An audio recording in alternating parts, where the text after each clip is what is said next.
কখনো ভেবে দেখেছেন হজে গিয়ে লাখো মানুষ কেন একটি দেওয়ালে পাথর মারে যখন সামনে কোনো শয়তানই নেই?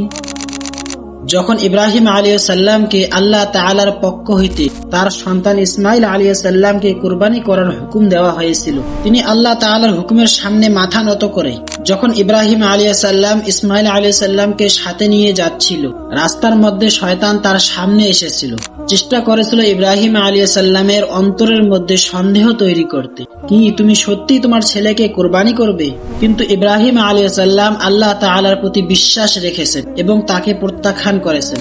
ফির শয়তান দ্বিতীয়বার এসেছে যাতে করে তার ইরাদাকে কমজোরি করা যায়, কিন্তু প্রতিবার ইব্রাহিম আলাইহিস সালাম আল্লাহ তাআলার ইতাআতকে বেছে নিয়েছে। রিওয়ায়াতের মধ্যে পাওয়া যায় যে 3 আলাদা আলাদা জায়গায় পাথর মেরে শয়তানকে দূরে সরে দেওয়া হয়েছে। ওই ঘটনাই মনে করে আজ পর্যন্ত মুসলমান জামারাতে পাথর নিক্ষেপ করে, কিন্তু এটি শুধু পাথর না, এটি এমন হুমকির বিরুদ্ধে যা আমাদেরকে সঠিক পথ থেকে বিচ্যুত করে, প্রতিটি খারাপ অভ্যাসের বিরুদ্ধে হয়ে থাকে, ওই সব ওয়াসওয়াসার বিরুদ্ধে যা মানুষকে আল্লাহ তাআলা থেকে দূরে সরে দেয়। হয়তো সেই কারণে জামারাতে নিক্ষেপ করা পাথর শুধু জামারাতকে না, মানুষের অন্তরের ওয়াসওয়াসাকেও ভেঙে দেয়। জাযাকুমুল্লাহু খাইর।